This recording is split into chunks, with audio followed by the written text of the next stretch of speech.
Las columnas de vapor de agua dan la bienvenida a la madera.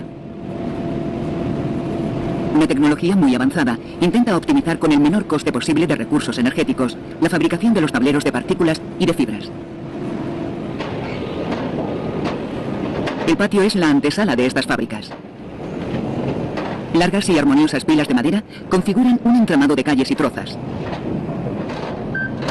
El constante trasiego de máquinas, descargando camiones, apilando y cargando la cinta que alimenta la descortezadora, representa el sin cesar del patio.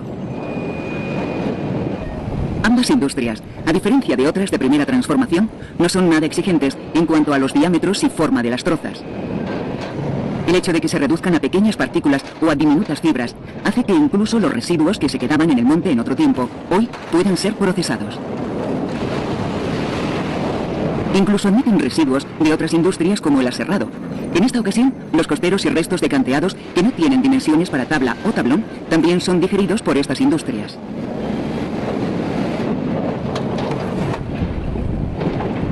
Las máquinas se encargan de alimentar casi ininterrumpidamente a la descortezadora. En ella se separa la madera de la corteza. En este caso es de tipo Cambium. El descortezado se produce en un gran cilindro metálico por golpeteo mecánico entre las propias trozas y con las generatrices de la descortezadora. En esta fase se debe eliminar la mayor cantidad posible de corteza, ya que de lo contrario, grandes cantidades de esta no solo consumen energía en el secado, sino que oscurecen el tablero y modifican sus propiedades físicas y mecánicas. Las cintas transportadoras se encargan de trasladar la madera descortezada a la entrada de la astilladora. Esta poderosa máquina transforma la madera en astillas. Unos cilindros hidráulicos permiten abrir o cerrar la entrada de la astilladora según las dimensiones de las piezas. Las astillas transportadas por una cinta son trasladadas a una criba o tamiz para separar las gruesas y ser recicladas antes de pasar al silo de astillas. Las que no pasan se fragmentan posteriormente en otros molinos de martillos centrífugos. Estas astillas podrán formar parte tanto de la fabricación de tableros de partículas como de fibras. Para la fabricación de los también conocidos como tableros aglomerados, las astillas son más fragmentadas por molinos de cuchillas, hasta obtener partículas de madera con gruesos de unas décimas de milímetro y hasta 30 milímetros de longitud. Las partículas, todavía húmedas, se almacenan temporalmente en silos húmedos. El secado de estas partículas se realiza por contacto directo con aire caliente, en grandes cilindros con circulación forzada, que mantienen las partículas en suspensión, desarrollando un movimiento helicoidal. A la salida del secadero, la humedad de la partícula se encuentra entre el 3 y el 6%. Una vez secas, se clasifican. Por una parte se elimina el polvo y las partículas muy finas mediante ciclones, y por otra, unas cribas se encargan de rechazar las partículas de gran tamaño. Esta clasificación servirá para utilizar las partículas pequeñas en la formación de las caras del tablero y las más gruesas para el alma. No se desperdicia nada.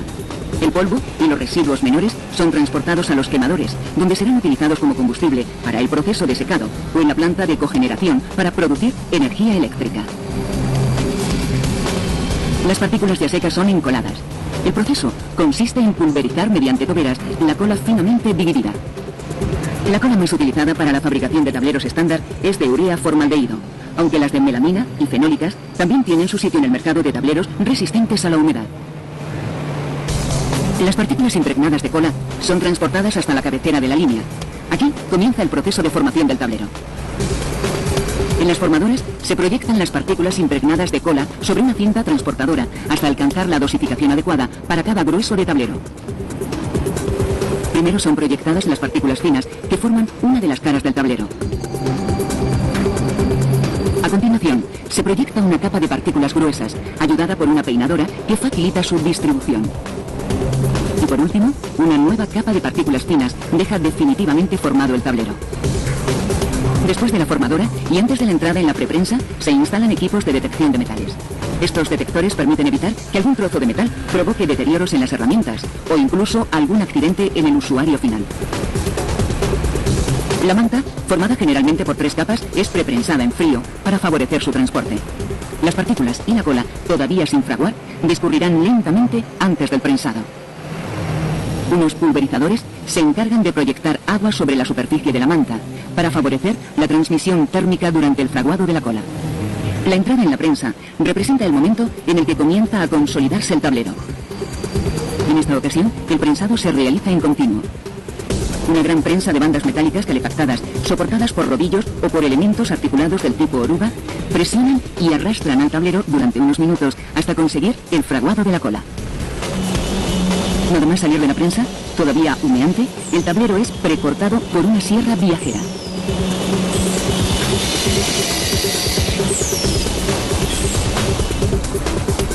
Poco después, unos volteadores se encargarán de enfriar el tablero antes de ser mecanizado definitivamente mediante escuadrado y lijado.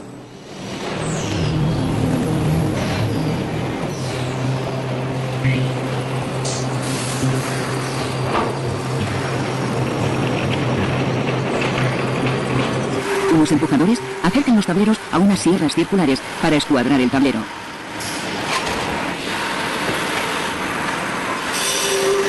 Quedan así cortados en longitud y anchura. Por último, unas gigantescas lijadoras de banda o de rodillos se encargan de eliminar las irregularidades de la superficie y de calibrar el tablero en espesor.